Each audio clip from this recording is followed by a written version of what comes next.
Hello WhatsApp guys, তোমরা কেমন আছো? আশা করি সকলেই ভালো আছো। আগের ভিডিওতে আমি বলেছিলাম যে প্রক্সি সার্ভার কিভাবে সহজেই সেট আপ করতে পারবে, তাই আমি তোমাদেরকে এই ভিডিওতে দেখিয়ে দেবো তোমরা কিভাবে সহজেই প্রক্সি সার্ভারটি সেট আপ করতে পারবে। তার জন্য তোমরা আমার এই কমেন্ট বক্সে আমার হোয়াটসঅ্যাপ নাম্বার দেওয়া থাকবে, এই নাম্বারে তোমরা আমার সাথে যোগাযোগ করতে পারবা।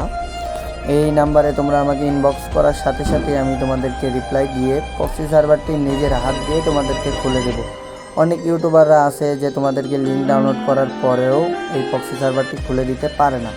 তাই আমি চাইতেছি যে তোমাদেরকে আমি সহজ পদ্ধতিতে এই প্রক্সি সার্ভারটি সেট আপ করে দিতে চাই। তোমরা আমার কমেন্ট বক্সে আমার হোয়াটসঅ্যাপ নাম্বারটি দেওয়া থাকবে, তোমরা ওই জায়গা থেকে নিয়ে আমাকে হোয়াটসঅ্যাপে ইনবক্স করবা। তোমাদের সবাইকে আমি প্রক্সি সার্ভারটি সুন্দরভাবে খুলে দেব। আশা করি সকলের কাছে যদি ভিডিওটি ভালো লাগে তাহলে একটি লাইক, কমেন্ট, শেয়ার করে দিয়ে আজকের ভিডিওটি এইটুকুই। সবাই ভালো থাকবেন, সুস্থ থাকবেন। আল্লাহ হাফেজ।